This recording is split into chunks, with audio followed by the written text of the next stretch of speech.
Bien, buenos días, tengan todas y todos ustedes. Les agradecemos mucho que en esta mesa nos acompañen el día de hoy. Y bueno, para muchos de los que nos acompañaron ayer en la inauguración y para algunos que seguramente no pudieron estar presentes, quisiera solamente retomar algunos aspectos que mencionamos que me parece importante resaltar, y es que cada día las organizaciones de la sociedad civil en sus agendas ocupan temas de carácter internacional, lo cual ayer comentamos, reconocemos el trabajo de la Secretaría de Relaciones Exteriores por llevar a cabo este seminario internacional titulado Estrategias para la incidencia en la agenda y políticas públicas en escenarios globales. Se requiere por parte de los funcionarios de la Administración Pública Federal una visión estratégica para incluir las opiniones y las visiones, valga la redundancia, de las organizaciones de la sociedad civil con el propósito de incidir en las políticas públicas. Habrá el gobierno que diseñar una estrategia para poder incorporarlas y hacerlas suyas e ir caminando juntos hacia un mismo propósito. Creemos que las organizaciones de la sociedad civil, y sabemos, tienen una muy buena comunicación entre sí, hacen estas grandes redes con el propósito de difundir ciertos temas, de propiciar actividades que terminen involucrándose en las políticas públicas. Hace un par de semanas estuvimos también aquí en la Secretaría de Relaciones Exteriores y comentaban que hoy en día la pregunta no es si incluir o no a las organizaciones de la sociedad civil, sino más bien cómo incluirlas, cómo dialogar, cómo asociarnos y cómo volvernos aliados en la generación de políticas públicas, lo cual me parece muy, muy importante. El día de ayer también lo comentábamos. Cada día, insisto, son más los temas que nos ocupan, el tema de alimentación, migración, en fin, hay una serie de temas que, como todos ustedes bien saben, y estoy segura que muchos de ustedes están interesados en ellos, pues cada día forman parte de la agenda de trabajo diario, insisto, no solo local, sino también nacional. Y bueno, sin mayor preámbulo, quisiera comenzar con la temática de esta mesa. Y para dar cumplimiento al programa procederemos de la siguiente manera, si me permiten a los ponentes explicarles. Nuestros 5 ponentes harán una presentación durante 15 minutos con el fin de exponer su opinión sobre la participación de la sociedad civil en los procesos de construcción de las agendas y políticas públicas a nivel local, considerando los siguientes puntos. Primero, ¿cuáles son las estrategias innovadoras que ha desarrollado la sociedad civil para incidir en las agendas locales? ¿Cuáles son los alcances y o los límites de la incidencia de la sociedad civil en las agendas locales? ¿Cómo vincular las agendas locales con las agendas internacionales? ¿Y qué se propone para generar un entorno propicio que fomente la participación de la sociedad civil en las agendas locales? Posteriormente, contaremos con un espacio interactivo entre los ponentes y el público, un espacio de preguntas y respuestas de aproximadamente 40 minutos, para establecer esto, obviamente, el diálogo y el intercambio entre todos los asistentes. Y bueno, para iniciar con las intervenciones, me permitiría dar lectura a la semblanza curricular del doctor Felipe Evia de la Jara.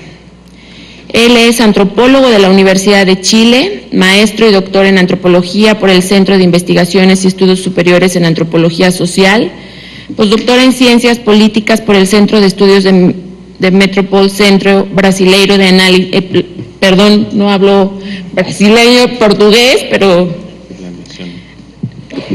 Francis Planeación.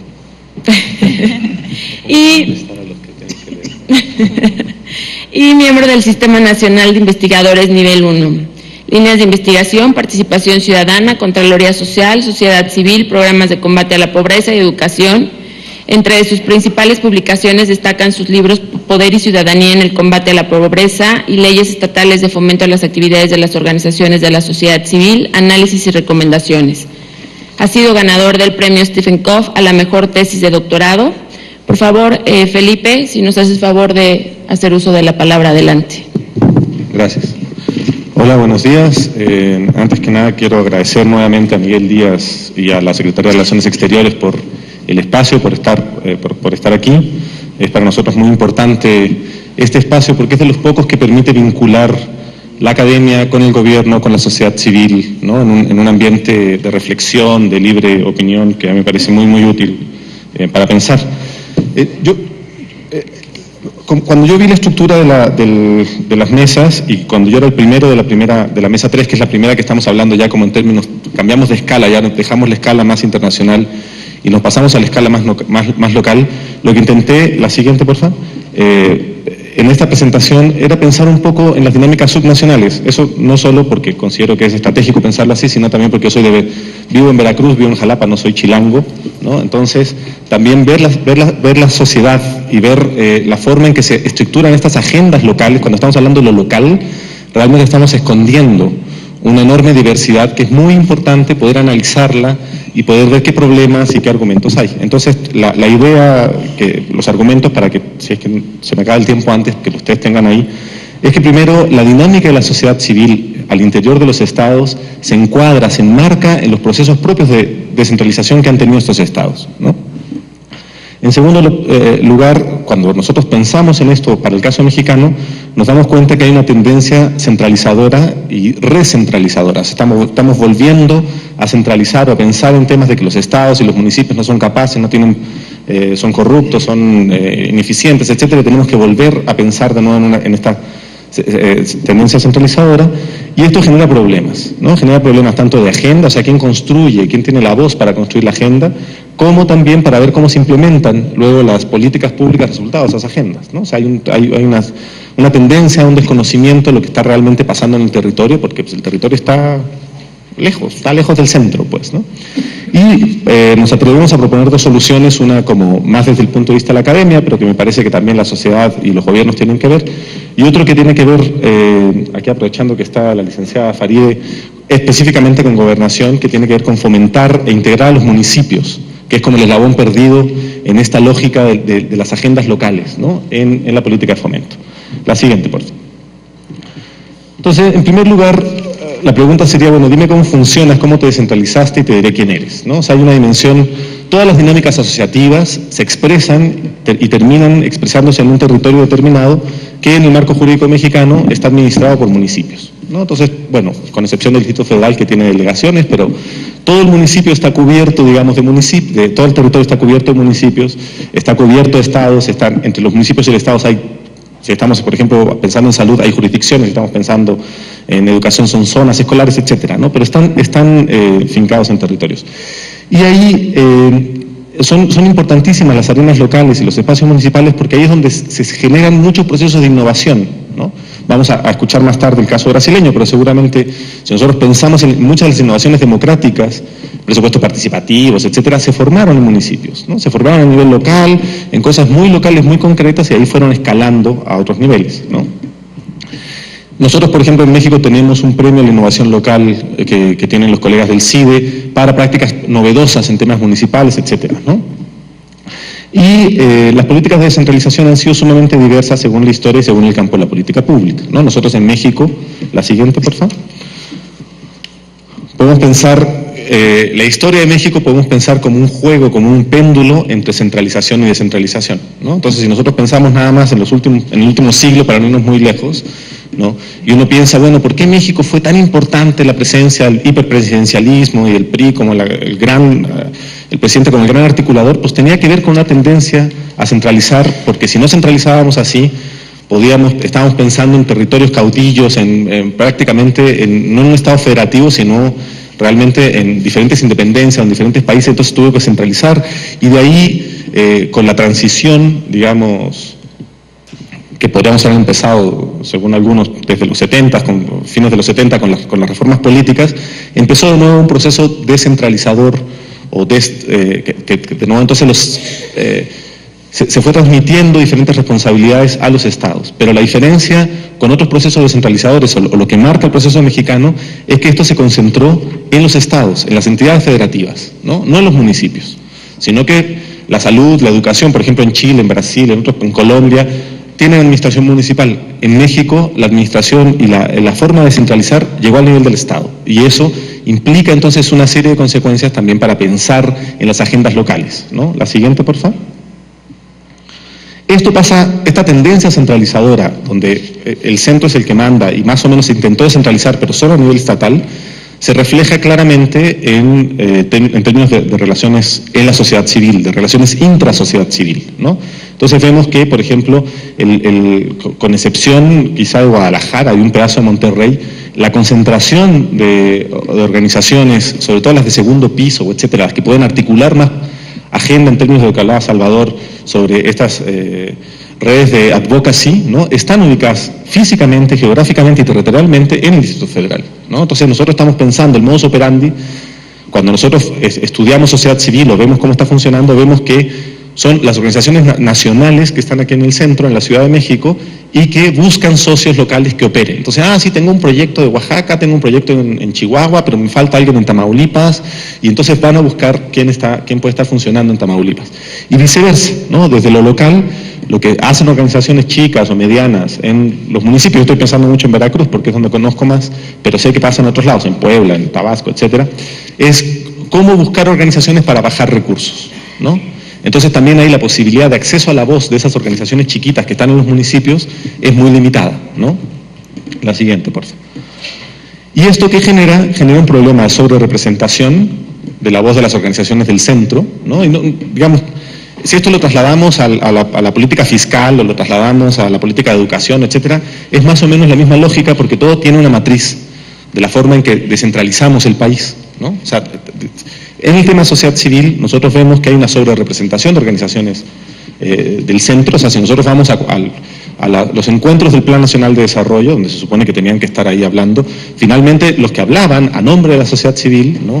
Muchos tenía que ver con organizaciones que están nacionalmente y físicamente aquí y que tenían una representación territorial muy difícil, pues, ¿no? O sea, que era muy difícil pensar en organizaciones territoriales, y las que habían, o las que uno podía encontrar, que por supuesto existen, estaban también muy a nivel de Estado, no estaban tanto a nivel de municipio, pues, ¿no? Uno no estaba pensando que inclusive las que son así como Estado-municipio, que podría ser la zona metropolitana de Guadalajara, en el caso de Jalisco, tampoco estaban pensándose como en temas muy locales, sino en temas, no sé si me explico, o sea, como que el tema, la escala era muy clave de pensar que son escalas centrales, que sobrerepresentan la voz de lo que pasa en la Ciudad de México o en el centro, ¿no? Y subrepresenta la voz y el acceso a la voz de las organizaciones locales. O sea, una organización de vecinos de Guadalajara tiene muy poca posibilidad de ejercer voz a nivel de las políticas generales, porque las políticas están pensadas centralizadamente, ¿no? Eso, inclusive en las políticas que se supone son descentralizadas, como en el caso de la salud, o en el caso de la educación, o en el caso de la seguridad pública, ¿no? O sea, en el caso de la educación nosotros vemos, con las reformas recientes a la ley de educación, etcétera, que una de las demandas y una de las quejas que tienen los maestros y que tienen otras organizaciones es que no fueron consultadas, ¿no? Si nosotros solo pasamos a organizaciones civiles, o sea, ¿quién fue el mapa de actores de la sociedad civil que participó en estas cosas? Las regiones, los observatorios veracruzanos de la educación, o ese tipo de organizaciones estatales, pues no pintamos en este tipo de reuniones, ¿no? Entonces, y aquí un tercer problema es que se hace un bypass a los municipios, ¿no? O sea, los municipios no existen en la política estatal de fomento, ¿no? Uno va a los municipios, pregunta cuántas organizaciones existen en el municipio, y el 80% no tiene idea si existen 4 o 50, pues, ¿no? O sea, hay un divorcio realmente ahí entre lo que hacen los municipios y las organizaciones, ¿no? La siguiente, por favor. Nada más como para que vean datos. Estos son los 5 estados que tienen más población en México, ¿no? Y el DF tiene más organizaciones que los 4 estados, o tiene casi la misma cantidad de organizaciones que los 4 estados más poblados de México. O sea que estamos hablando de 1/3 de la población, o un 40% de la población, y vemos que que son realmente bajas los números de organizaciones, pero además Veracruz, con 7 millones de habitantes, tiene 1.300 organizaciones activas con CLUNY, ¿no? Jalisco, con 5 millones de habitantes, 6 millones de habitantes, tiene 780 organizaciones con CLUNY. Y el Distrito Federal, con 8 millones de habitantes, tiene 4.000 organizaciones con CLUNY. Entonces, la tendencia centralizadora hace que, claro, la voz de una organización de apoyo a los niños en Colima, o en Nayarit, o en Baja California, sea muy difícil que acceda a este diálogo con las agendas locales y cómo construir esa agenda local para pasar a la agenda nacional, o que si pasa eso tiene que pasar por el SEDASO, tiene que pasar por la articulación con organizaciones del centro, ¿no? Entonces, bueno, ante esos problemas, ¿qué podemos hacer? ¿No? Y yo propongo, digamos, humildemente dos alternativas que podrían pensarse, ¿no? La siguiente, por favor. La primera es que necesitamos muchísima más información de calidad sobre las organizaciones y sobre el tejido asociativo en México. Es vergonzosamente poco lo que sabemos, lo que está pasando, la forma de asociativismo que estamos pensando en México, ¿no? O sea, nuestro único indicador nuestro indicador más confiable sigue siendo organizaciones con CLUNY, que ya vimos que es imposible que una población de 7 millones de habitantes como es Veracruz, que tiene una historia de 700 años, Jalapa está cumpliendo este año 700 años, tengamos 1.300 organizaciones, ¿no? O sea, son muchísimas más organizaciones y formas asociativas las que tenemos los veracruzanos, pero que no están reconocidas y que no sabemos cómo tratar con ellas, no tenemos idea, y si no sabemos quiénes son, tampoco podemos ni reconocer, ni fortalecer, ni integrar acciones de agenda, ¿no? Un ejemplo de esto es la cuenta INEGI, ¿no? Usted seguramente la conoce, la cuenta INEGI lo que mide, y ahí también es un problema de metodologías, pero por lo menos ya se mide algo, son locales donde funcionan organizaciones sin fines de lucro. Y ahí el INEGI encontró que había más de 40.000, como 44.000 o 46.000 locales donde funcionan organizaciones sin fines de lucro. Alcohólicos Anónimos, pero también organizaciones civiles, fundaciones, etcétera, ¿no? Entonces ahí nosotros ya no pensamos solo en las 20.000 o en las 25.000 con CLUNY, sino que ya ampliamos el rango a 40.000, 45.000 que tienen local. Y estamos pensando que en muchos locales puede participar más de una organización, y estamos pensando, o sea, que el número local tampoco es la medida más adecuada, pero sí ya por lo menos vamos ampliando el radar, ¿no? O sea, ya vamos agarrando cosas que antes no estaban en nuestra capacidad de, digamos, lo que estamos pensando. Y hay otro formato de esto, que son las investigaciones. El IFE, si es que todavía existe, está creando una investigación nacional sobre redes asociativas a nivel local, ¿no? Entonces también ahí vamos a saber cómo estas organizaciones están tejiendo sus vínculos, ¿no? Y ahí nos vamos a llevar seguramente sorpresas sobre que vemos mucho más organizaciones de las que vemos desde el centro, de las que vemos desde la CLUNY, ¿no?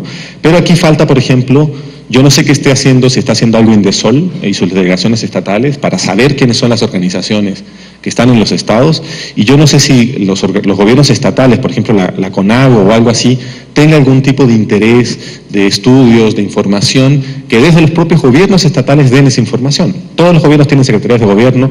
Esta administración federal en particular ha sido nutrida por funcionarios que trabajaron antes en organizaciones gubernamentales estatales, entonces que saben más bien saben mejor cómo funcionan los estados y cómo funcionan las dinámicas políticas al interior de las entidades federativas y con los municipios, y yo creo que ahí podríamos tener mucha información y de mucho mejor calidad para poder saber entonces cómo poder articular estas agendas locales con las agendas internacionales. Y la siguiente solución que propongo, digamos, para pensarla, es incorporar a los municipios como una política central a la política de fomento, ¿no? O sea, los municipios deben tener un papel más activo para el reconocimiento y para el fortalecimiento de las organizaciones. Hay dos ejemplos recientes latinoamericanos, además de los cuales podemos aprender. Uno es el caso brasileño, donde recientemente cambiaron su ley con la SOCIP, etcétera, y donde los municipios tienen ahí una función, por ejemplo, registrar organizaciones. O sea, si yo tengo una organización a donde tengo que ir a registrarla, pues al primer lugar que tengo que registrarla es a la oficina municipal, ¿no? Porque yo soy vecino de Jalapa, pues entonces tengo que ir al municipio de Jalapa y a registrar mi organización. Chile también cambió su forma, creó una ley de asociaciones sin fines de lucro, donde también es el municipio el que participa en este primer intento, por lo menos de reconocer, de contarlos y saber quiénes son, para después generar políticas de fomento. Ahí otro elemento que podría incorporar a los municipios a una política de fomento sería generar políticas de reconocimiento a organizaciones territoriales. Con excepción del Distrito Federal, Yo no conozco otro caso en la República, a lo mejor sí hay, ignorancia mía, pero que reconozca legalmente las figuras y las asociaciones locales, ¿no? O sea, en Jalapa no tenemos, tenemos una ley de sociedad civil, de fomento a la sociedad civil, pero si yo tengo una asociación de condóminos, porque yo vivo con 5 personas en mi cerrada, y esa organización tiene es una organización que está reconocida, tiene un presidente, etcétera, no hay ningún instrumento para reconocerla y para fomentar ese trabajo, ¿no? En el DF, con excepción del DF, que tiene, por ejemplo, la Procuraduría Social y que tiene también los comités estos que hace poquito tuvieron elecciones, los comités vecinales, ¿no? Ya se me está acabando mi tiempo, ya voy terminando. También es importantísimo pensar en cómo democratizar las que hoy día son, y se conocen en las leyes orgánicas municipales, instancias auxiliares, donde hay organización, donde hay democracia, donde hay demandas, donde hay posibilidad de generar asociativismo, ¿no? Como las agencias y las subagencias municipales, como las congregaciones, como los jefes de manzana. Es increíble la opacidad. Por ejemplo, los jefes de manzana en muchas leyes orgánicas municipales son designados por el presidente municipal, ¿no? No son organizaciones autónomas, democráticas, donde los vecinos elijan a su presidente municipal. La siguiente, por favor. Y eso implica además también una tarea para las propias organizaciones, que es montarse en el gran tema pendiente, en mi opinión, de la reforma del Estado, que es cómo estamos pensando o repensando el federalismo, ¿no? O sea, muchísimas políticas hoy día están atoradas porque no sabemos bien quién es responsabilidad de quién, ¿no? Y esa parte, ahí la sociedad civil también tiene algo que decir, también tiene que meterse en este carro, ¿no? Y yo creo que incorporando a los municipios a esta política, por un lado de reconocer organizaciones territoriales y por otro lado como de incorporar, reconocer a organizaciones sectoriales que tengan eso, puede ser una salida interesante junto con ampliar el radar para saber entonces quiénes son los actores que van a estar planteando, la siguiente por favor, planteando las redes y la agenda local, ¿no? Muchas gracias y disculpen el tiempo.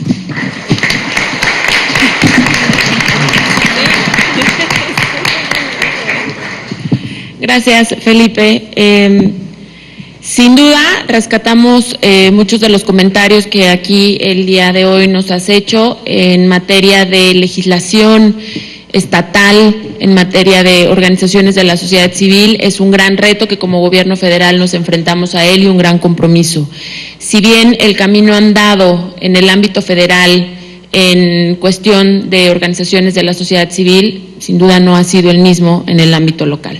Gracias, Felipe, por tu participación. Bien, continuamos con la participación de la licenciada Lorena Vázquez Ordaz, de quien, si me lo permiten, leeré algunos datos curriculares. Es una ciudadana mexicana comprometida a trabajar por un México autosuficiente, sin hambre y sin pobreza, con igualdad y equidad para todos. Tiene 19 años de experiencia profesional participando tanto en el sector social como en el privado. En el sector social lleva trabajando aproximadamente 13 años al frente de la Dirección Nacional de The Hunger Project México. Es miembro del Consejo Nacional contra el Hambre, del Consejo Técnico Consultivo de la Ley Federal de Fomento a las Actividades de las Organizaciones de la Sociedad Civil y el Consejo Consultivo de la Sociedad Civil del Banco Interamericano de Desarrollo en México. Fue miembro del Consejo Técnico de Iniciativa México, del Comité de Planeación y Desarrollo del Estado de México y del Consejo Consultivo Ciudadano de la Secretaría de Desarrollo Social. Ha participado como dictaminadora de proyectos de coinversión social del Indesol y como ponente en diversos foros nacionales e internacionales.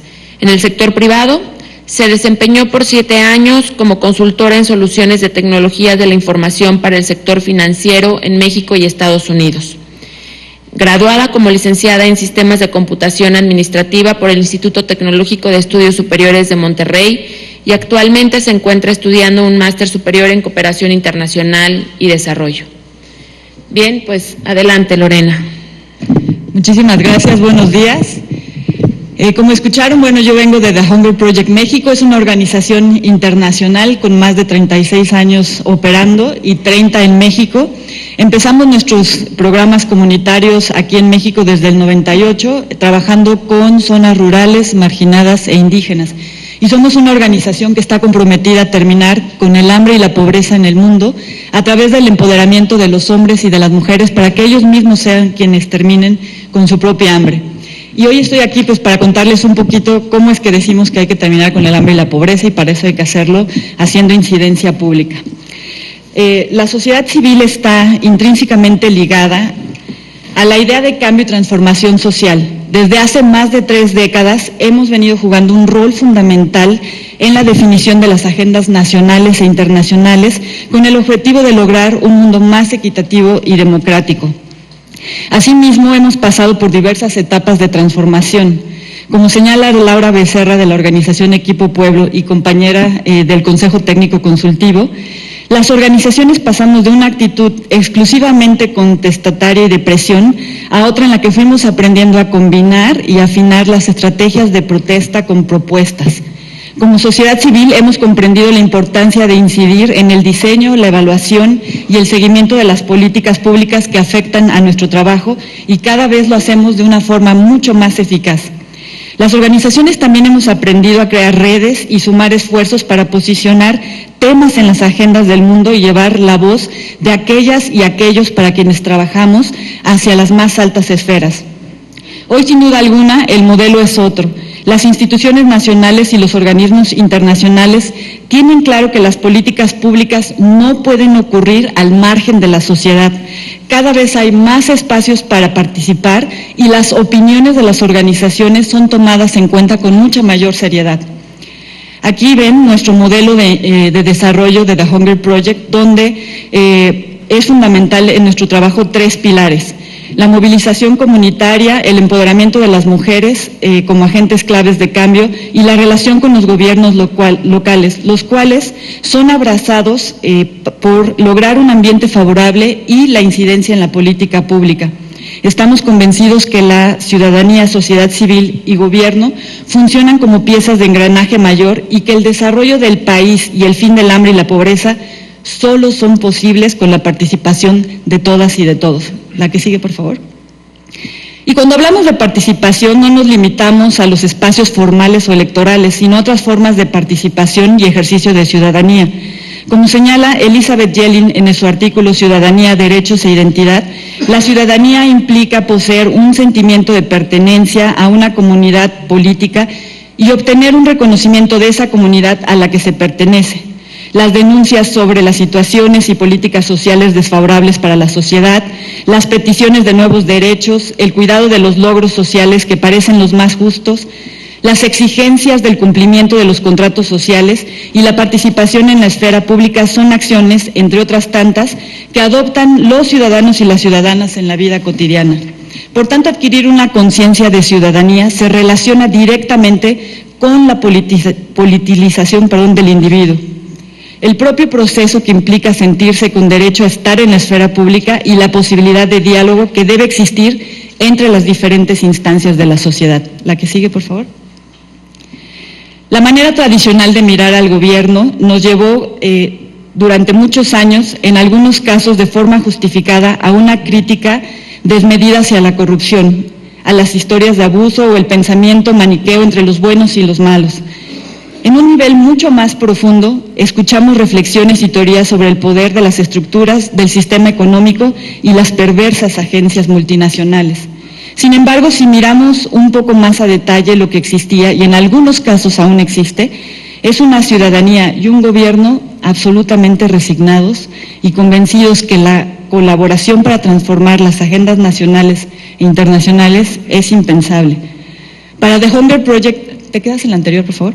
Para The Hunger Project, la principal innovación en el tema de la incidencia ha sido romper con esa resignación y mirar la posibilidad en cada estrategia, en cada espacio y cada funcionaria y funcionaria con la que nosotros nos relacionamos.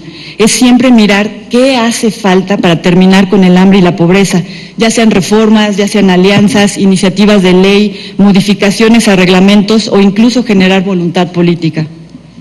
Incidimos en política pública porque, igual que muchos de los presentes aquí, queremos transformar al país.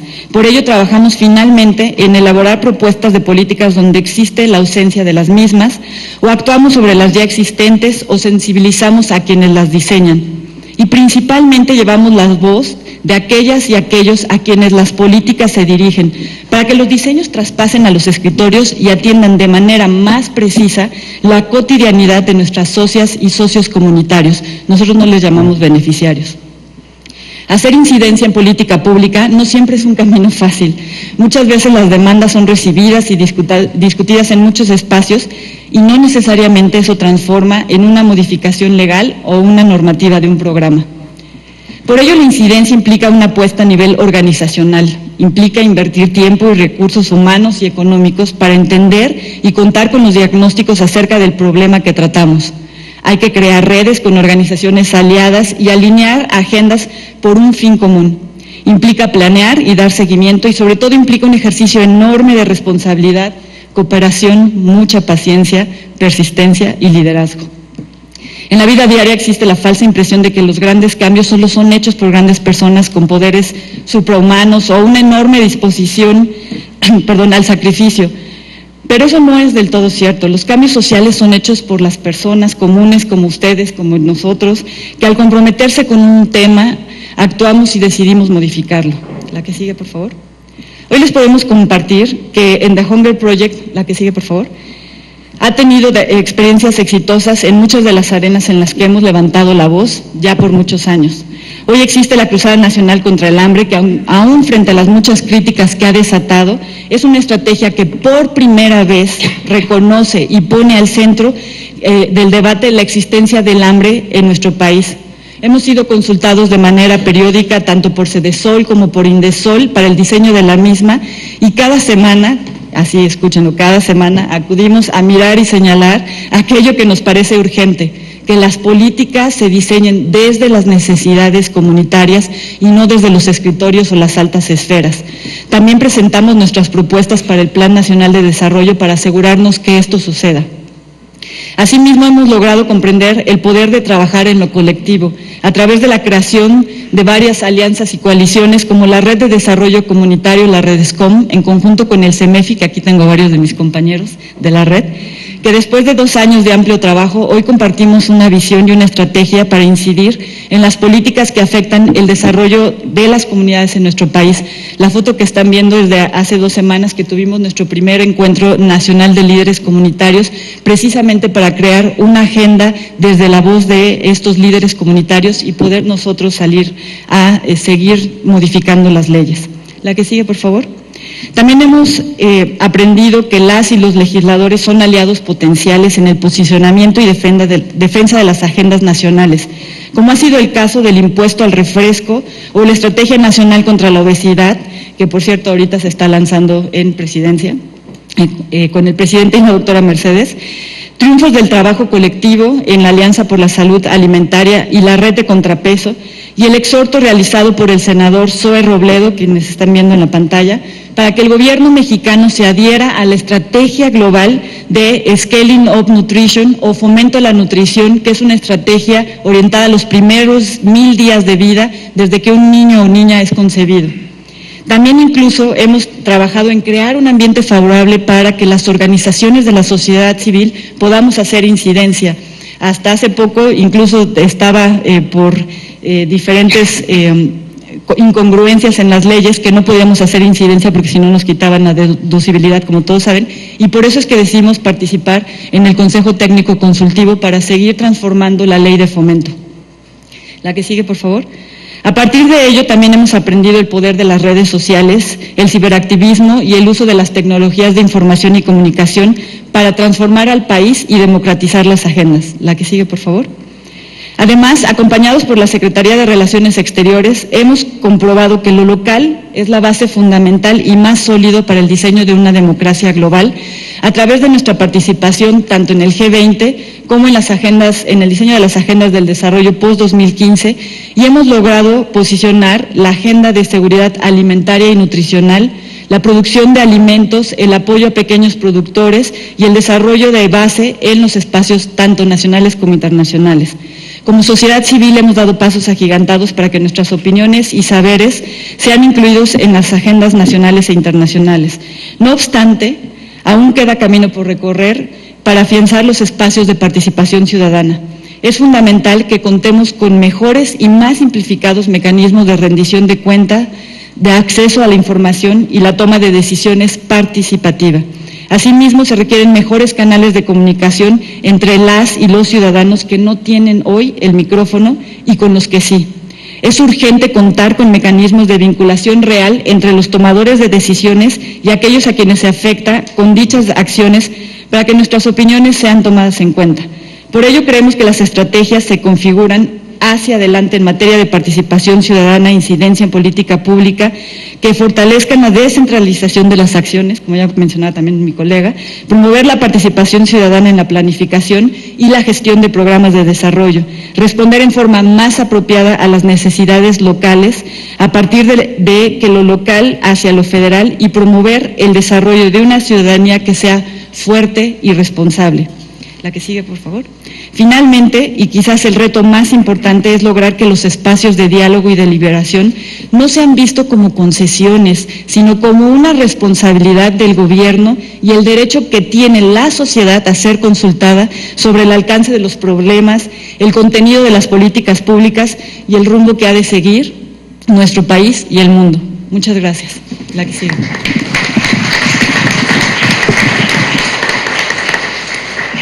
Muchísimas gracias, Lorena. Uno de los ejes del Gobierno de la República es un México incluyente que busca combatir la pobreza cerrando la brecha de desigualdad social que aún nos divide.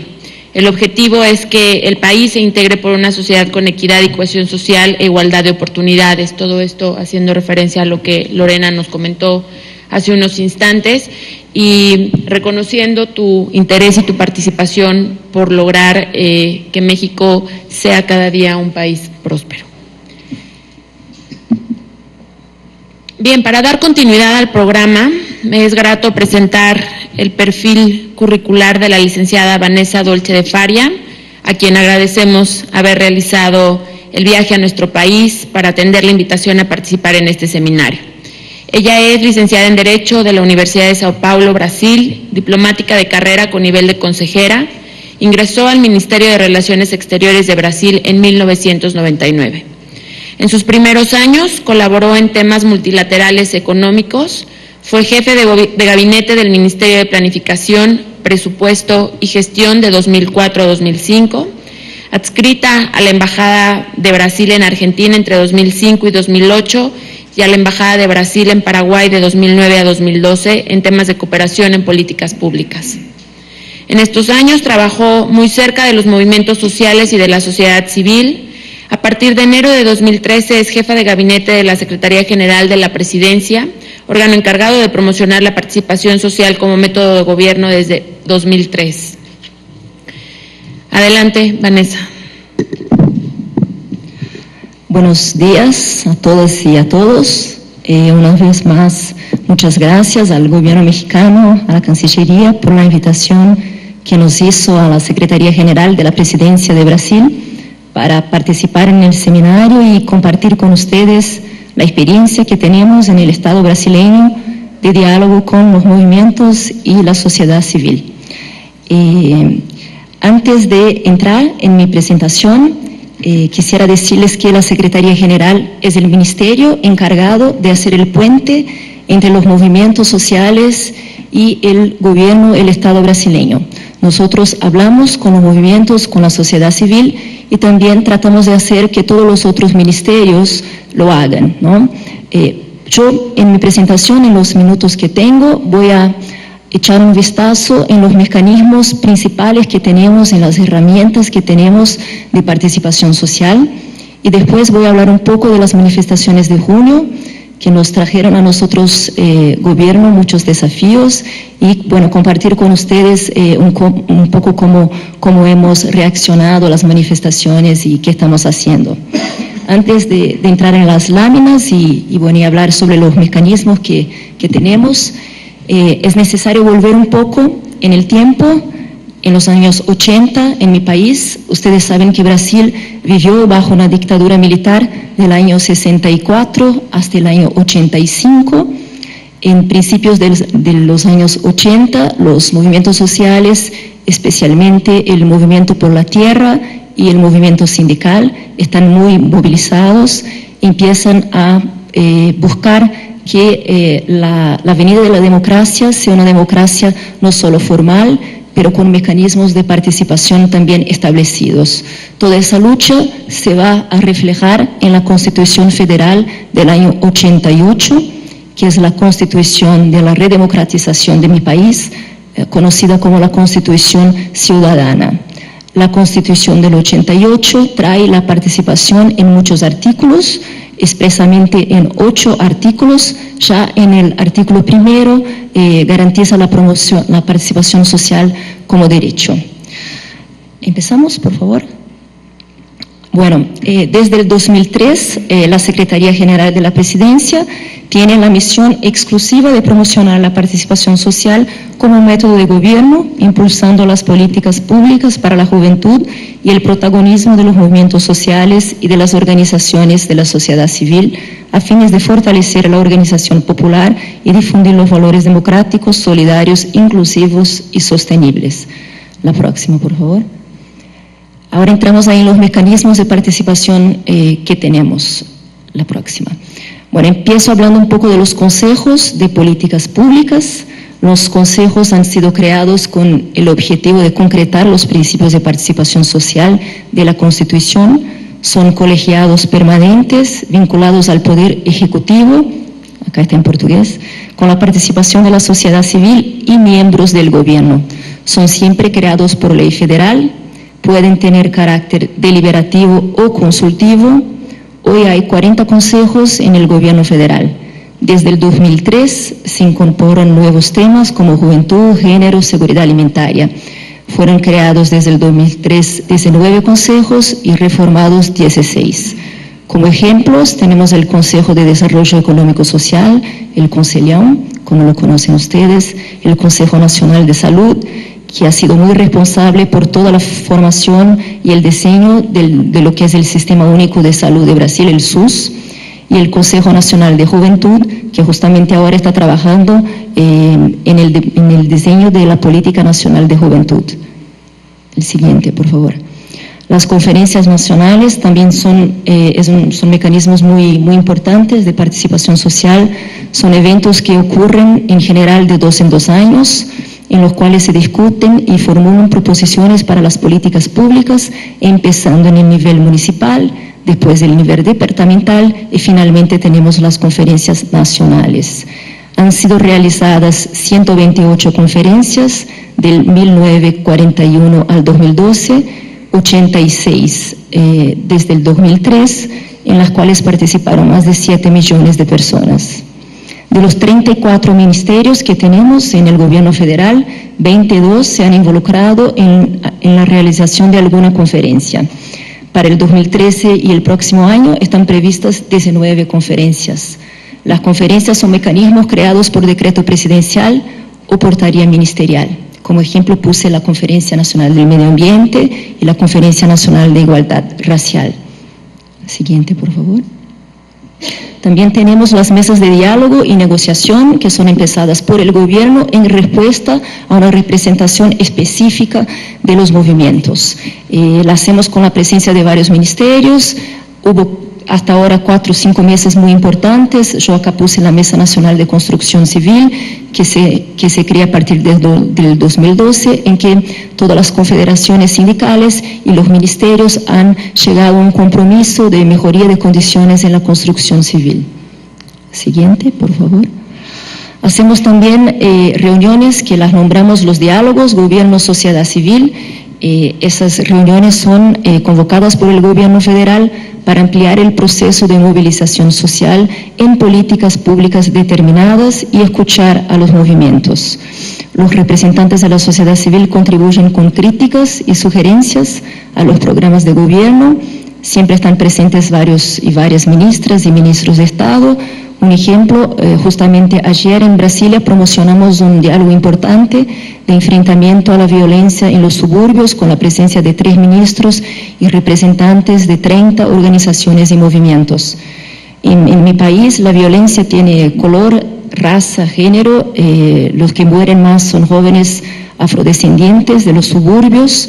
Estamos tratando de trabajar en una estrategia de enfrentamiento directo a la violencia, a los asesinatos y la violencia a los jóvenes, y ese diálogo también ha sido una oportunidad para escuchar a las asociaciones de padres y madres de víctimas, a las asociaciones de los suburbios que se están enfrentando con el tema de la violencia en los suburbios. Siguiente.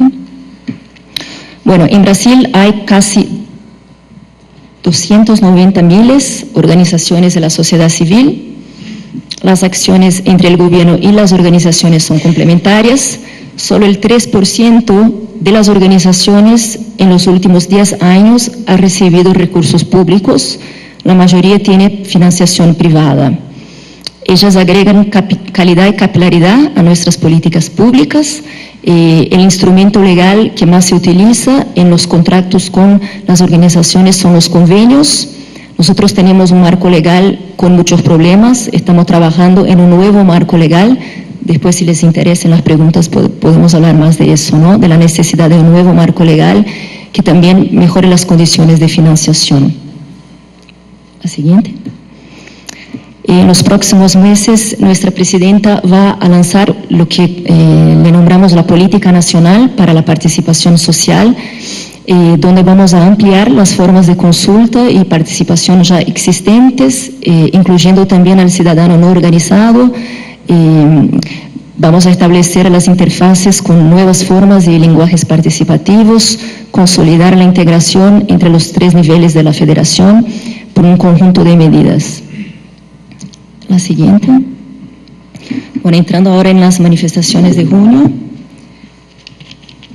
Las manifestaciones, bueno, empiezan, todos ustedes habrán visto, ¿no? Lo que pasó en mi país. Empiezan el 6 de junio con una protesta con 4.000 personas en São Paulo, organizada por un movimiento muy conocido en Brasil que se llama Passe Livre. Passe Livre es un movimiento que lucha por la gratuidad del transporte colectivo público. Es un movimiento muy horizontal, todas las decisiones tomadas desde abajo. Es un movimiento que considera el transporte colectivo como punto central de la estructura social urbana. El intendente de São Paulo iba a subir los pasajes en 20 centavos, entonces el movimiento empieza una protesta que enseguida tiene mucha adhesión popular. Hubo una resistencia en los primeros momentos de la intendencia en negociar y cambiar la decisión de hacer la suba de los pasajes. Hubo mucha represión policial en São Paulo, eso genera en la población un sentimiento de mucha insatisfacción. 2 semanas después ya tenemos casi 120 ciudades brasileñas tomadas por 1.500.000 personas en protestas. Cada ciudad tiene sus particularidades, en cada ciudad los movimientos y las protestas tenían un carácter diferente. Acá puse, por ejemplo, de las manifestaciones del Passe Livre salieron manifestaciones en contra del Mundial de Fútbol, en contra de la violencia policial, por educación, por más derechos, por derecho a la ciudad, por salud, medio ambiente, en contra de la corrupción, y cada localidad tendrá ahí sus particularidades. Tuvimos ahí que negociar y hablar con esos nuevos movimientos. No hay líderes, ¿no? Se organizan de una nueva forma y eso nos generó también muchos desafíos. En general podemos decir que no fueron protestas por democracia, como en el caso de la primavera árabe, o en contra del desempleo, como en España, sino que los manifestantes exigían más derechos sociales y mejores servicios públicos. La siguiente. Bueno, la presidenta Dilma desde el primer momento tuvo una posición de mucha apertura, de mucha atención a lo que pasaba. Acá puse nosotros lo tomamos como elogio lo que le dijo Manuel Castells, de la presidenta, que es la primera líder mundial que presta atención, que escucha las demandas de las personas de las calles. La presidenta enseguida convoca reuniones con diversos movimientos y entidades para dialogar sobre las pautas de las manifestaciones. Bueno, acá están las 8 reuniones que hizo la presidenta. en cada, por ejemplo, el movimiento campesinos o movimientos urbanos estaban representantes de 40, 50 movimientos y organizaciones con pautas muy diferentes, pero tratamos ahí de juntar lo máximo posible la gente y promocionar un diálogo directo con la primera mandataria. La próxima. A partir de las manifestaciones de junio hemos intensificado el diálogo con los movimientos, las cosas se calmaron, los canales institucionales se mantuvieron abiertos y estamos ahí trabajando mucho en las pautas que se generaron a partir de las reuniones con la presidenta. Y ahora puse acá un poco cuáles son los desafíos, ¿no?, que tenemos, que son muchos. En primer lugar, la efectividad de las decisiones de los consejos y de otros mecanismos de la participación social. Todavía nos falta poder implementar todo lo que se decide y se discute en los diversos mecanismos que tenemos de participación. El financiamiento, la financiación de las organizaciones de la sociedad civil. Cómo incorporar los nuevos actores y los nuevos lenguajes de la Internet y de las redes sociales. Estamos trabajando en nuevos canales de comunicación. Acá puse el portal Brasil, participatorio, el portal de participación social, las consultas públicas online. La siguiente, por favor. Y acá puse también las direcciones de todos esos nuevos mecanismos. Muchas gracias.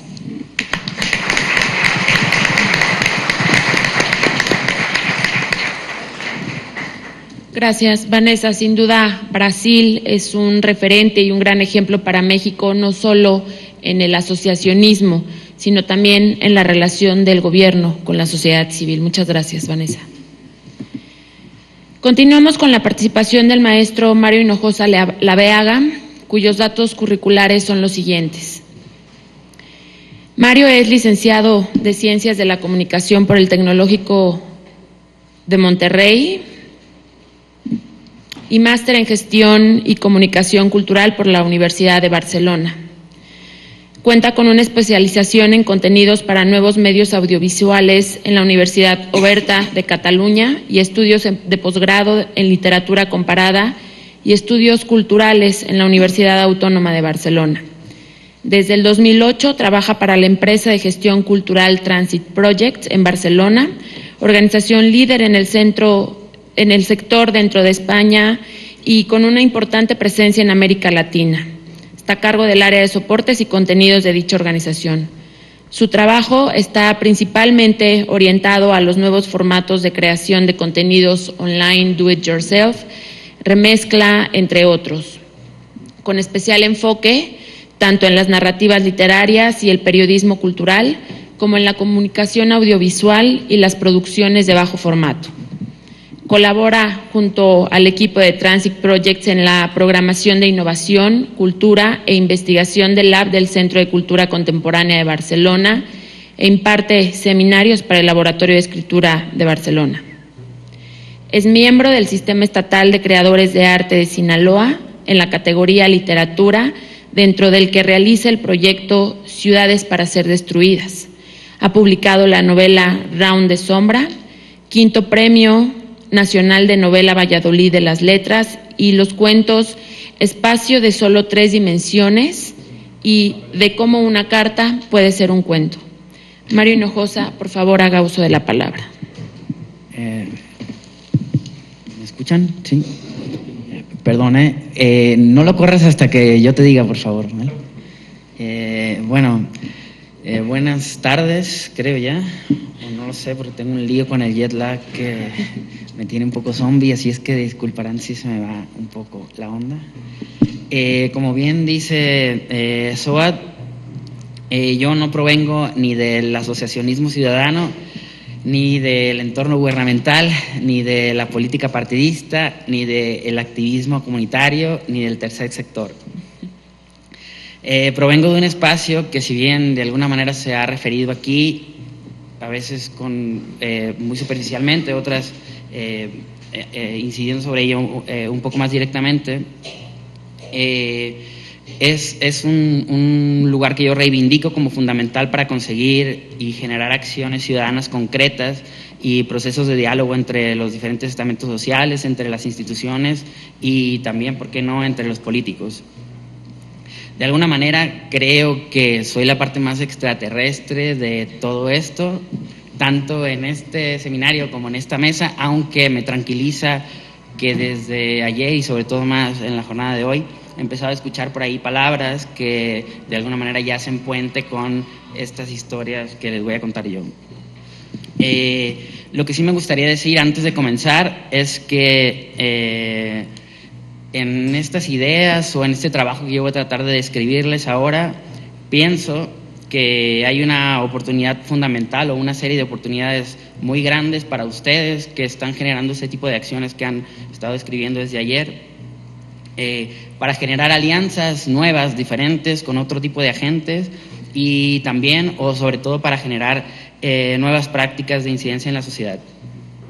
Entonces, ahora sí. Como dijo ella, trabajo para Transit Projectes, una organización radicada en Barcelona, con más de 25 años de experiencia en el sector cultural, que se dedica básicamente a generar lo que nosotros llamamos proyectos que promuevan el acceso al capital cultural. Y sí, hablamos de capital cultural.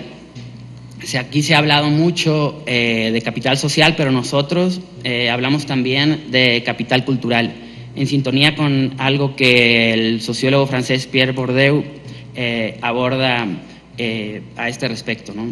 Hablamos de una cultura como un factor de empoderamiento para las personas y para los diferentes colectivos, una cultura que es una herramienta para la transformación.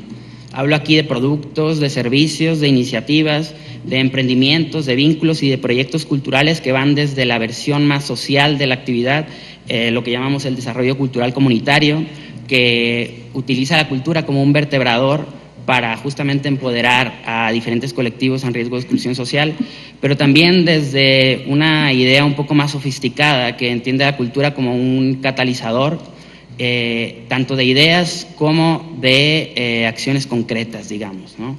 Algo que define de forma muy incisiva un vídeo que hemos producido para tratar de explicar qué hacemos en cultura y que lo van a ver ahora.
Pero bueno, si esto que les he contado hasta ahora, un poco a grandes rasgos sobre la actividad que hacemos desde Transit, no es suficiente para explicar mi presencia en esta mesa, les puedo hablar entonces también de una experiencia.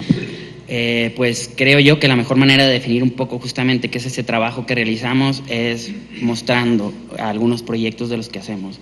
Pero en concreto voy a hablar de uno, porque cuando Victoria Contreras, que está aquí, nos contactó con las personas de la Secretaría para que Transit tuviera una presencia en este evento, les llamó particularmente la atención un proyecto, aunque cabe decir aquí que tenemos muchos otros proyectos que están vinculados de alguna forma con la participación y con nuevas formas de hacer ciudadanía, pero este en particular nos sirve como una especie de, no sé, de puente para hablar tanto del capital cultural que ya estábamos mostrando ahora, como de una nueva realidad de nuestro sector, fomentada en gran medida por los nuevos medios de información, por los medios actuales de información, y también por la implosión mediática que supone Internet en cuestiones en las que quiero aterrizar ahora, ¿no? El proyecto, la experiencia de la que les hablo es Ciudades Emocionales, que básicamente es un observatorio que recopila y analiza materiales, conceptos y buenas prácticas sobre hacer ciudad y ciudadanía que estén de alguna manera vinculados con las emociones que las generan, como una enorme radiografía de los sentimientos, los deseos y las necesidades que construyen nuestras ciudades. Todo vinculado con una serie de temas: ciudadanía, hábitat, espacio público, trabajo, estilos de vida, sostenibilidad, redes, participación. La ambición de Ciudades Emocionales es crear una comunidad de activistas urbanos reunida en su plataforma web para recopilar y compartir experiencias sobre lo que sucede en las ciudades, cómo se hace, quién lo está haciendo y qué emociones pueden vincularse con dichas prácticas. El modo de ejecución, como verán ahora en las imágenes, es muy sencillo. Un usuario abre un perfil y comienza a indexar videos, fotografías, enlaces que ya están circulando por la web, y estos materiales los va relacionando con esas temáticas que ya les mencioné, y al mismo tiempo las vincula con una serie de emociones que le producen a él como usuario, pero que también cree que que las, digamos, acciones que produjeron estas imágenes generan también en las ciudades en las que estos acontecimientos ocurren, ¿no? Hablamos de emociones como ira, estrés, miedo, pasión, alegría, tristeza, que dan lugar al final a una especie de skyline emocional de esa ciudad, pero también a un gran archivo de recursos, de links, de imágenes, de historias que nos ayudan a imaginar un poco las ciudades en las que queremos vivir, pero también las ciudades en las que queremos convivir. Es una especie de linkpedia de ideas, de imaginarios, de anécdotas, de historias y de soluciones urbanas compartidas por personas de todo el mundo, un archivo en constante cambio que se vale del gran flujo mediático de los proyectos culturales de hoy en Internet, ¿no? Y es aquí donde me parece más importante recalcar ciertos aspectos de esta experiencia y en particular del trabajo de Transit, haciendo referencia justamente a este nuevo flujo mediático, ¿no? Es allí donde se posiciona Ciudades Emocionales en camino de construir esta comunidad de activistas, algo que Reyes Heroles incluso mencionaba ayer, ¿no? Pero bueno, ¿a qué me refiero con todo este flujo mediático y con esos vínculos que tienen precisamente con esta palabra, con la comunidad? A la era de la participación, podríamos decir ahora, pero bueno, hago una especie como de retroceso en el tiempo para explicar un poco a qué me refiero con esto, ¿no? Hasta hace muy poco, las versiones y las lecturas sobre nuestra realidad, sobre nuestras historias, la narrativa de nuestros acontecimientos estaba absolutamente centralizada en un número muy pequeño de empresas que, al poseer los medios y los canales de producción y difusión de información, se encargaban de contarnos esa realidad, de construir las historias que nos iban definiendo a nosotros, que nos iban representando, que nos iban narrando y que iban vinculándonos con nuestro entorno y con los sucesos que en él y junto a nosotros acontecían. La idea que quizás mejor representa esto es aquello que McLuhan llamó en 1962 la aldea global. Y bueno, una idea que ya tenía mucho que ver con un mundo conectado y con un mundo a nuestro alcance. McLuhan venía a decir algo así como que con la consolidación de los grandes medios de comunicación audiovisual presentes de forma irrenunciable en los hogares y la vida cotidiana de la mayor parte del mundo, nos posibilitaríamos para estar más próximos y acudir a los hechos de una forma más directa, más cercana, más inmediata, pero también interconectados, haciendo la analogía del mundo como una gran aldea. Este paradigma de McLuhan era sin duda la televisión. Ni siquiera habían pasado 5 años desde el primer y más primitivo experimento que se considera el más antiguo antecedente de Internet, pero su idea ya nos hacía posible presagiar lo que ahora entendemos justamente por un mundo conectado, que no se parecía nada a la idea de la aldea de McLuhan, ¿no? McLuhan hablaba de todo el mundo sentado frente al televisor compartiendo el mismo acontecimiento. Ver, por ejemplo, al hombre pisar la luna. La gente estaba conectada, sí, estaba conectada, pero a un único enchufe. Era una posición absolutamente pasiva y únicamente receptiva. Pero para fortuna de todos nosotros, esta lógica ya se ha extinguido, o bueno, siendo más conservador, se está extinguiendo. Ya no existe una unidireccionalidad de los mensajes tan clara como entonces. Por el contrario, nos encontramos en un momento de transición, un momento en el que el viejo sistema de medios está muriendo y está dando pie al nacimiento de un nuevo sistema, una era en el que la cultura del espectador está dejando lugar a la cultura de la participación, donde una sociedad basada en un número pequeño de estas empresas que controlaban las narraciones sobre nuestra realidad está cediendo terreno a un nuevo escenario de medios mucho más complejo.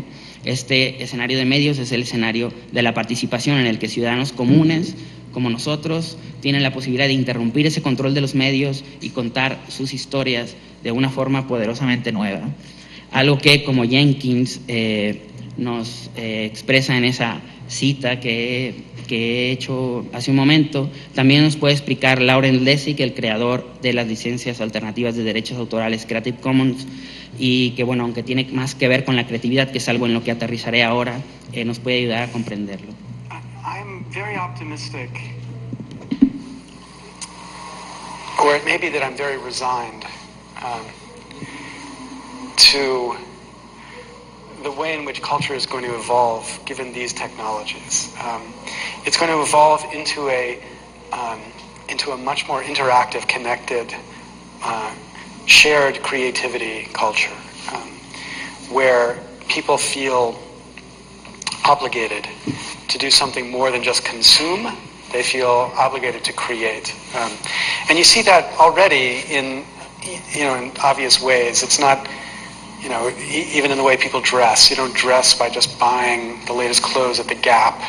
You've got to do something to the clothes that you buy at the Gap, and express yourself in that particular way.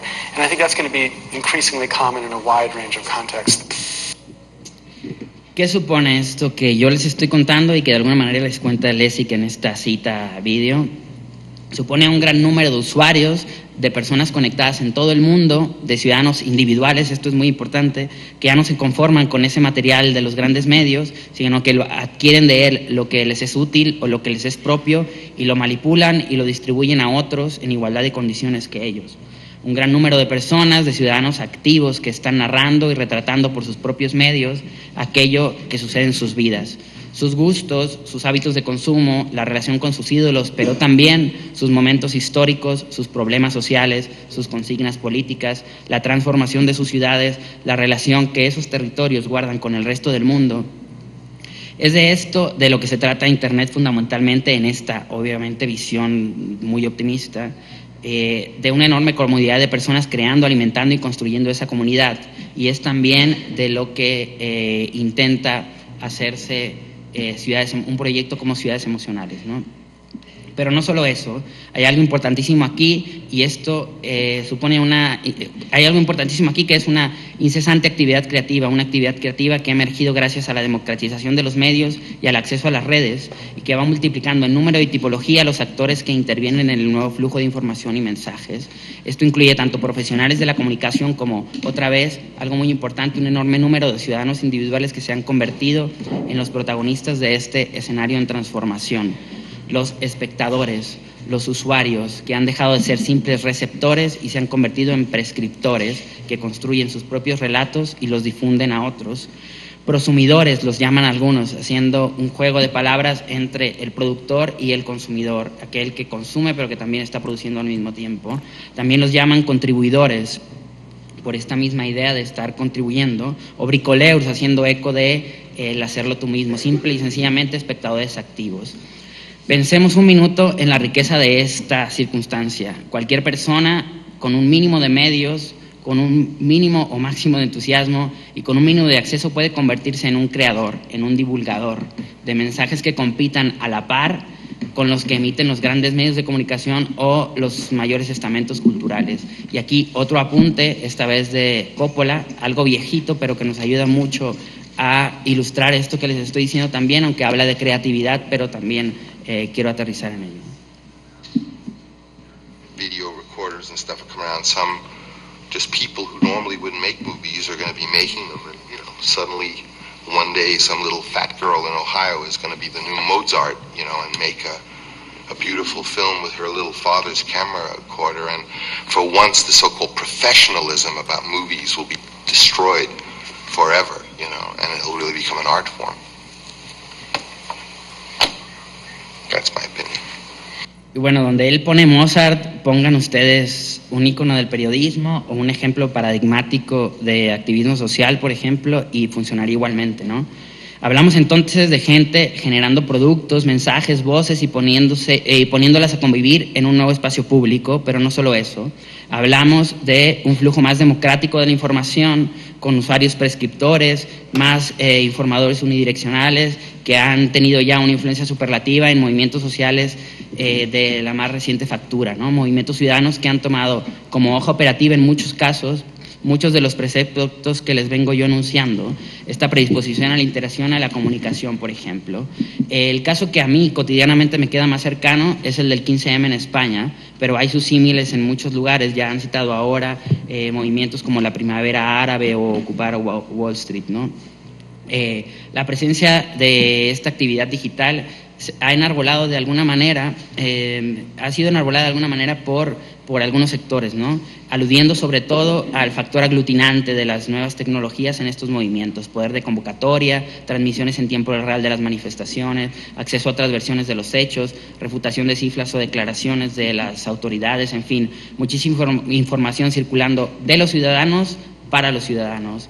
Pero como les digo, el que más cerca me ha tocado vivir a mí es el 15M español, y aquí trato entonces, casi a manera de cierre, de tender un puente entre su iconografía y un ejemplo claro de mensajes que ha traspasado la esfera de la plaza y que forma también una especie de explicación de estas nuevas formas de organizarse, en donde quizá esta apertura a la multiplicidad de las personas, a esta particular estructura en red, hizo posible que hubiera tantos lemas, en este caso como personas, y yo quise utilizarlos como un ejemplo de también esta interesante actividad creativa, pero de lemas que traspasan el espacio de... Las pancartas se han apropiado de títulos de películas, de versos de poetas, de frases de alocuciones públicas, de letras de canciones, algunas, digamos, con técnica mixta.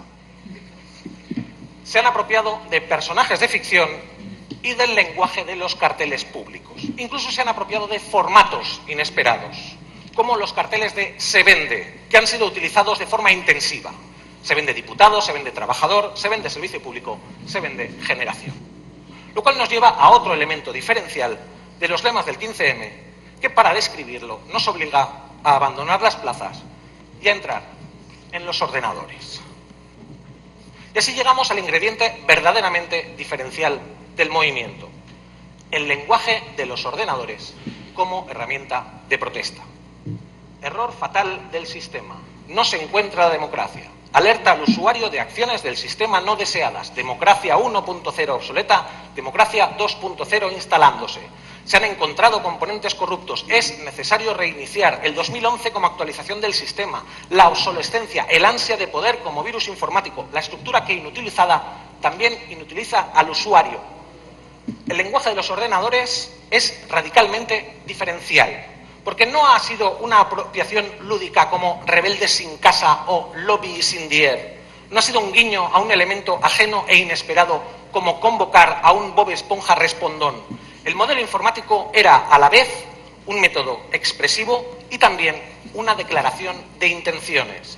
El lenguaje de los ordenadores atestigua la propia convicción del movimiento, la organización horizontal, el mundo interconectado, la participación inmediata, la transparencia del código abierto, la posibilidad de enriquecer el campo común con extensiones creadas individualmente, la libre circulación de la información.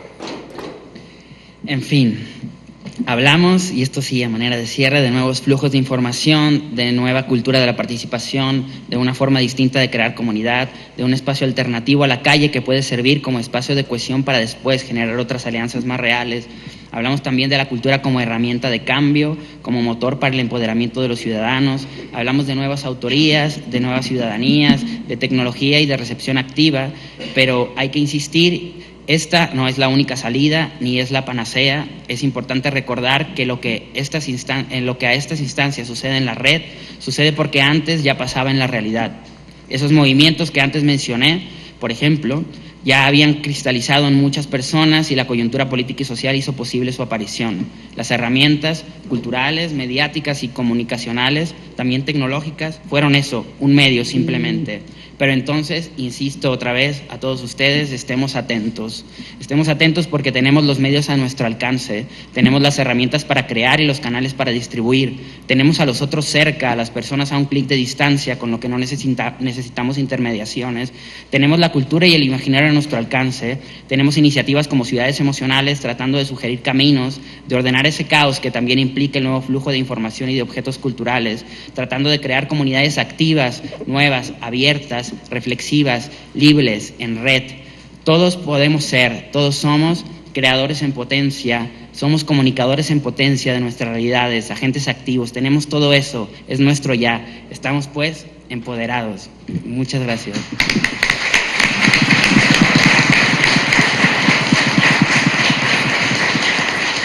Muchas gracias, Mario. Sin duda, la construcción de ciudadanía a través de las tecnologías de la información y el fortalecimiento de la identidad nacional son un parteaguas muy importante para despertar ese interés en la ciudadanía de participar en las políticas públicas con un propósito de tener, como bien decías, la ciudad que queremos o que hemos soñado. Muchas gracias, Mario.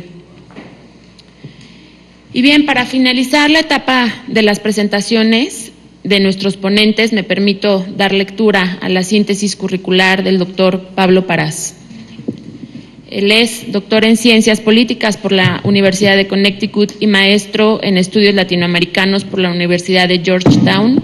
Fue Visiting Fellow en el Centro para Estudios sobre México y Estados Unidos de la Universidad de San Diego en California. Es presidente del patronato de la Fundación Merced Querétaro, AC, de la Comunidad Agropecuaria Industrial Kibbutz AC, y expresidente del patronato del Instituto de Educación Integral IAP. Es investigador asociado para México del Barómetro de las Américas y el Proyecto Latinoamericano de Opinión Pública, miembro del Consejo Técnico de la Encuesta Nacional de Corrupción y Buen Gobierno, de la Encuesta Nacional de Solidaridad y Acciones Voluntarias, fue representante de la Fundación Este País ante el Consejo Técnico del Instituto Ciudadano de Seguridad Pública, representante en México de la Asociación Mundial de Investigadores de Opinión Pública y fundador del Banco de Encuestas de Latinoamérica. Es autor de varios capítulos en volúmenes compilados y artículos para revistas académicas sobre temas de opinión pública, capital social, seguridad pública, corrupción y cultura política. Adelante, Pablo. Muchas gracias. Gracias a los organizadores por voltear su mirada a lo local, y en nuestro caso en específico a lo local en la periferia. Quisiera en mi participación regresar esa mirada desde el Bajío. Fundación Merced Querétaro es una institución de segundo piso. Nosotros no atendemos directamente las necesidades del beneficiario final. Nosotros apoyamos a estas instituciones de primer piso que sí lo hacen, dándoles servicios y recursos. Para que se den una idea del impacto que tenemos en el Estado, hay alrededor de 150 instituciones registradas con CLUNY. Nosotros trabajamos en forma frecuente con 110 de ellas aproximadamente. Nuestra visión es ser un puente entre las necesidades que atienden estas instituciones de primer piso y todas las oportunidades que existe en nuestro ambiente local, así como nacional e internacional. Siguiente, por favor. Quisiera rápidamente de nuevo les decía, regresar esta mirada y platicar de cómo vemos a la sociedad civil en México, cómo vemos nuestra relación con el gobierno, cómo vemos el futuro, cómo vemos lo global y cómo vemos nuestra capacidad de incidir en las agendas locales. Siguiente, por favor. Regresamos al PowerPoint aburrido, sin videos y sin audio, y no solo eso, creo que complementan la participación anterior. Yo tengo un punto de vista diferente. Creo que en México existe una cultura conducente y favorable, pero ya existe, para la existencia de un tejido social amplio, articulado y activo, que se ve limitado por una estructura desfavorable y restringida, y hoy en día por la corrupción y el crimen, también convive en un contexto sumamente adverso. No estoy diciendo que la estructura, la institución lo es todo, la cultura es parte importantísima. Estoy diciendo que hoy en día es más importante invertir en la estructura que en la cultura, y trataré de dialogar sobre esto. Y continuando con el argumento, una sociedad civil mayor y mejor articulada tendrá obviamente mayor impacto en las agendas locales, ¿no? Nuestra propuesta de articulación de sociedad civil es un modelo novedoso de redes que llevamos año y medio implementando en el estado de Querétaro, y también estamos haciendo esfuerzos para mejorar los incentivos y la estructura en la que conviven las instituciones de primer piso a las cuales atendemos. Y insisto, creo que es una casualidad recíproca. Una estructura va a ser conducente a una mejor cultura, y una cultura, si ya existe, será detonada por estructuras que podamos implementar. Un mexicano que cruza la frontera no adquiere de forma inmediata una cultura cívica, simplemente actúa en estructuras que le exigen, le demandan y le obligan a tener un comportamiento diferente. Yo no estoy convencido que el mexicano es impuntual. Yo creo que somos muy laxos, y las estructuras y las instituciones favorecen que se dé ese tipo de comportamiento.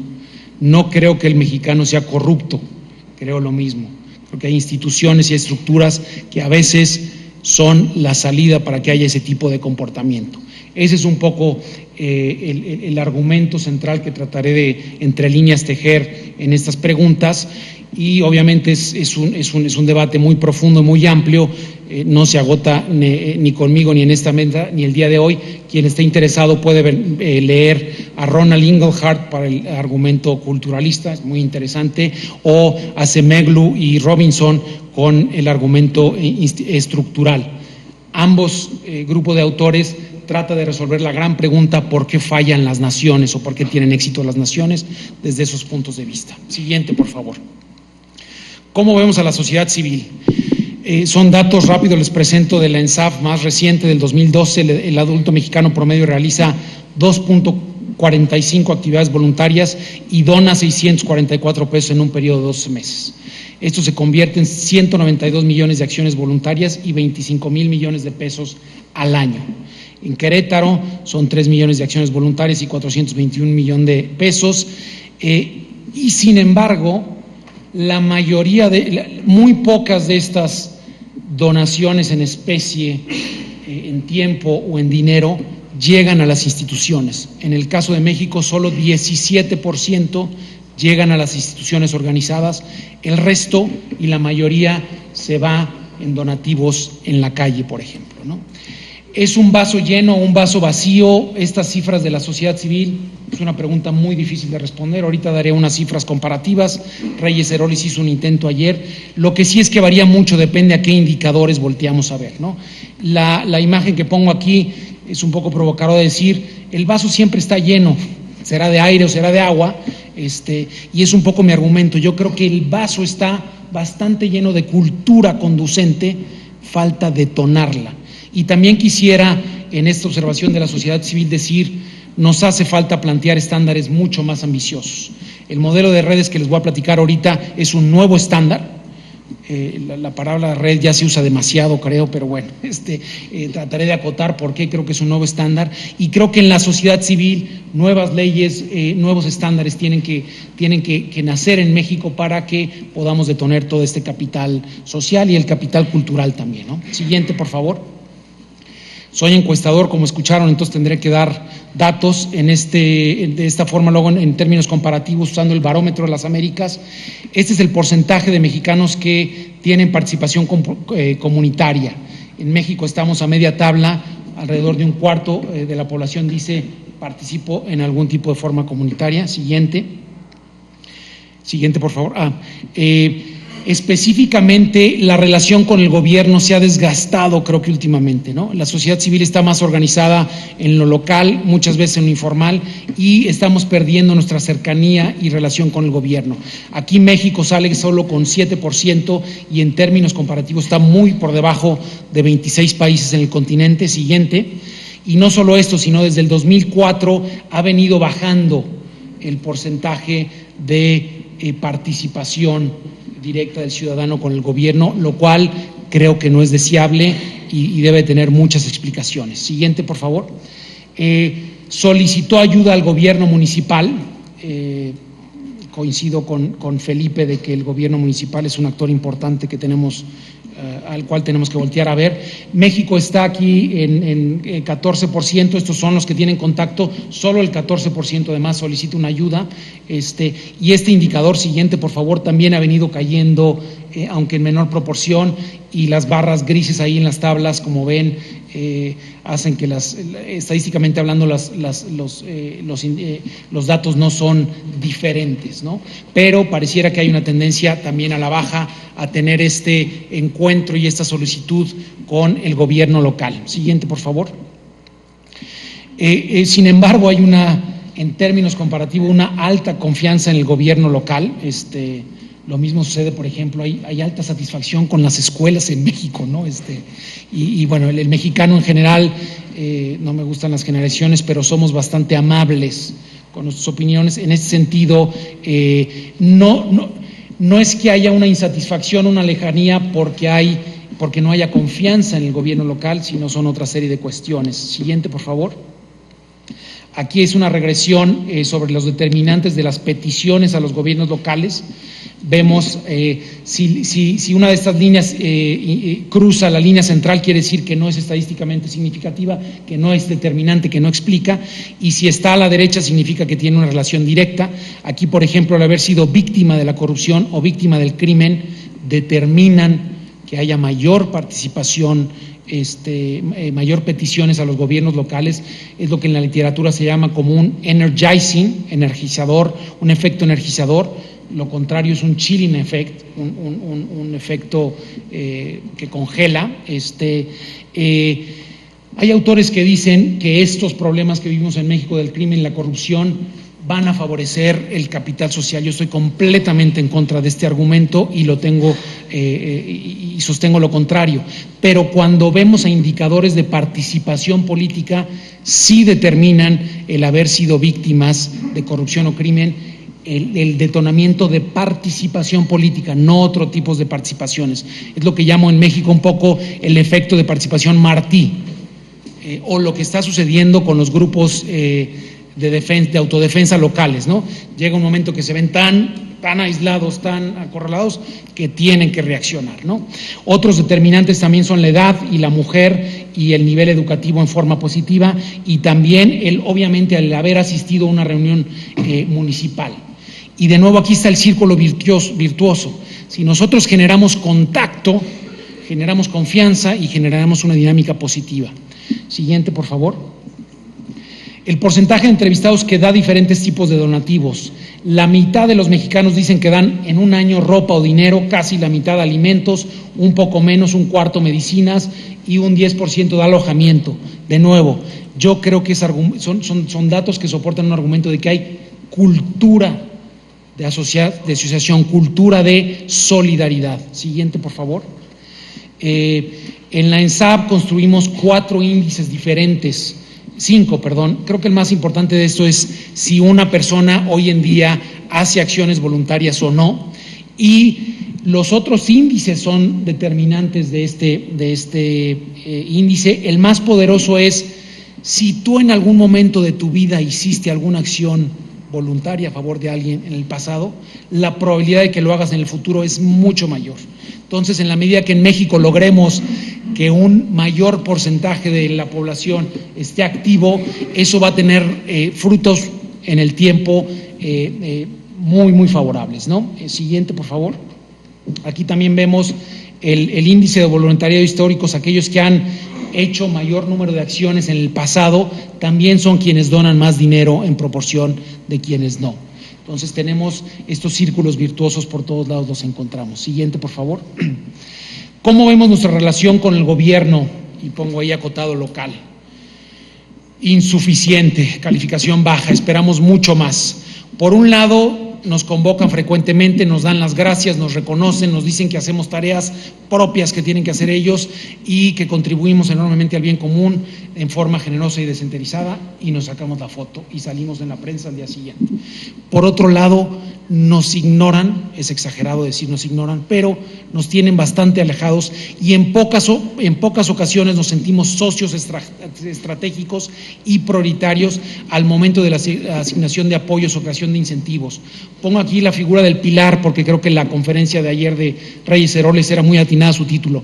Tenemos que ser el otro pilar. El gobierno tiene que voltar a ver a la sociedad civil y decir, este es el otro pilar con el cual me quiero asociar.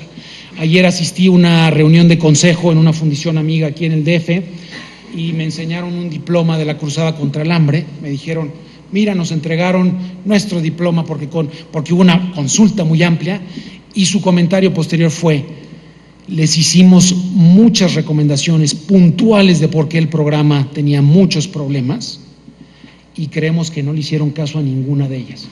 Pero aquí está nuestro diploma y aquí está nuestra fotografía, ¿no? Así es un poco como nos sentimos la sociedad civil organizada. Lo exagero para hacer el punto, pero espero lo haya transmitido. Siguiente, por favor. ¿Cómo vemos el futuro? Nuestra apuesta en Fundación Merced es por la profesionalización de las instituciones, y el tercer paso, si van de abajo para arriba, son la articulación de estas en redes. Con todas hacemos un diagnóstico que llamamos modelo compromiso, identificamos áreas de oportunidades y en un segundo paso específicamente las atendemos para que estas instituciones atiendan en forma particular nuevas oportunidades o carencias. Y el tercer paso que estamos experimentando desde hace año y medio es articularlos en redes. Siguiente, por favor. Tenemos un modelo que creemos que es único, que sabemos que es único en México y creemos que es casi único a nivel global. Esto es parte de lo que queremos traer a la mesa. Hicimos una revisión de la teoría y del método, y basado en nuestra experiencia de 13 años de trabajar en Querétaro, produjimos una propuesta específica de redes. Es un compromiso a mediano plazo con las 3 fases que ven ahí abajo. La primera de un año ya concluyó, era fortalecer a las instituciones y enseñarlas a jugar en red, enseñarlas a compartir sus juguetes, meterse al arenero con las demás y compartir juguetes. El segundo paso es que juntas empiecen a gestionar recursos.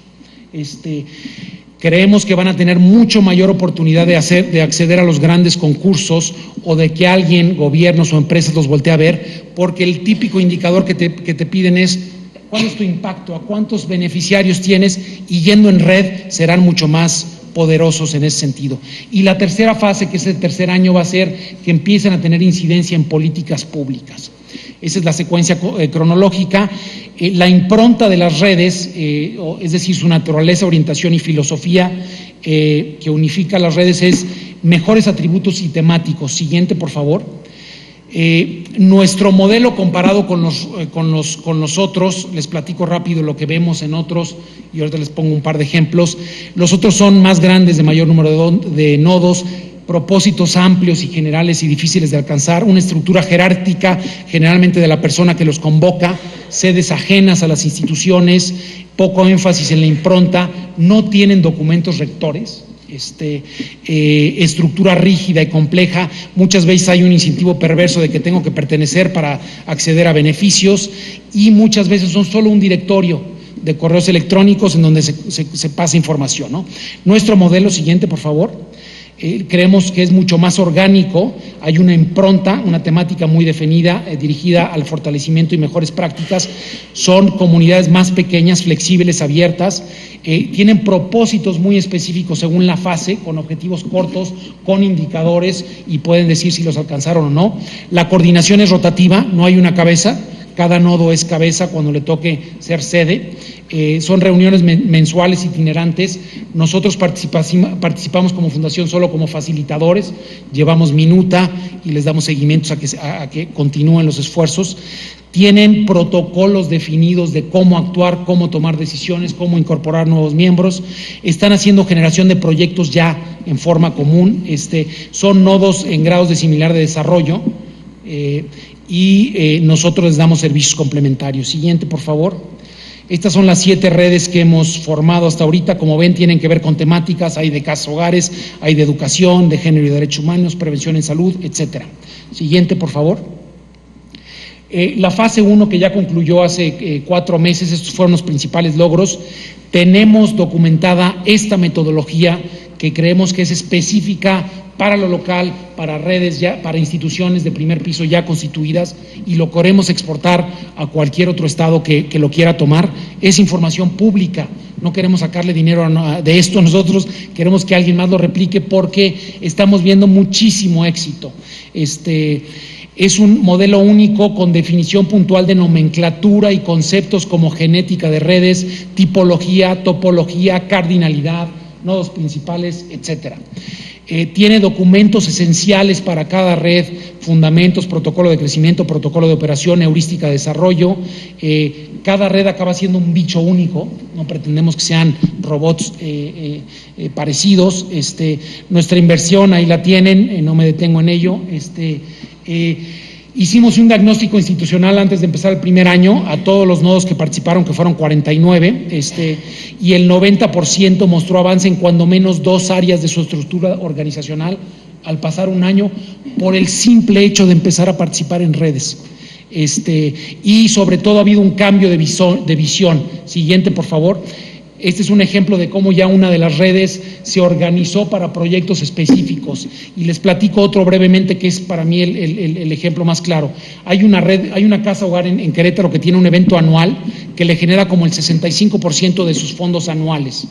Y este año lo va a hacer, en lugar de un día, lo va a hacer de 3 días y va a compartir lo que genera esos 3 días con los otros nodos de la red. Si una institución que vive al día a día empieza a compartir recursos, esto está funcionando. A mí no me cuenten. Siguiente, por favor. Se me está acabando el tiempo. Les platico también sobre un foro que organizamos, una convocatoria también desde la sociedad civil, para la sociedad civil, sobre una ley de fomento a las organizaciones de la sociedad civil en Querétaro. Hay una diputada local que presenta una iniciativa. La sociedad civil revisa esa iniciativa y la ve como insuficiente, y colaboramos con un foro consultivo a las instituciones, contratamos Alternativas y Capacidades, que han sido un socio estratégico crucial, porque ellos saben de esto y nosotros no, y nos guían de qué batallas, de qué puntos específicos tenemos que dar, y hoy en día esta iniciativa se va a presentar mucho más robusta y de mucho más alcance por esta diputada, y nosotros en paralelo haremos también una demanda ciudadana de lo que creemos que tiene que contener una ley de fomento institucional. Un ejemplo, no existe en México una ley a nivel estatal que regule a las organizaciones, todas regulan las actividades de las organizaciones. Estamos proponiendo que seamos el primer estado que lo tenga. Si damos ese salto cualitativo y muchos otros que pretendemos, Querétaro va a ser punto de lanza, y esperamos que, como efecto dominó, muchos otros estados empiecen a cambiar su ley de fomento. De nuevo, un cambio estructural que sabemos que va a detonar todo el potencial cultural que tenemos. Siguiente, ya dejen a ver si hay, bueno, lo global está en nuestro radar, pero difícilmente alcanzable. Yo creo que los gobiernos federales tienen una gran oportunidad de funcionar como ese puente. Les pongo un ejemplo. Si uno se quiere ir a estudiar a Estados Unidos, uno viene aquí a la Biblioteca Benjamin Franklin, Londres 160, porque es el centro de acopio de mayor información sobre esa necesidad en específico. Creo que el gobierno tendría que tener relaciones exteriores, por ejemplo, crear bibliotecas Benjamin Franklin mucho más chiquitas a nivel estatal, para que nuestras pequeñas instituciones tengan acceso a todos los recursos y todas las oportunidades internacionales que existen, que hoy en día no tenemos tiempo porque estamos atendiendo a los pacientes que se pueden morir el día de mañana. Siguiente. y nuestra capacidad de incidir en agendas locales, obviamente cada vez mejor, en función de nuestra capacidad de generar fortaleza articulada, detonar capital social, acercamiento con gobierno y mejores incentivos y regulaciones. Queremos institucionalizar nuestra relevancia. Muchas gracias. Muchas gracias, Pablo. Sin duda, insisto y reitero, como gobierno federal tenemos un gran reto y es ver a las organizaciones de la sociedad civil como socios estratégicos.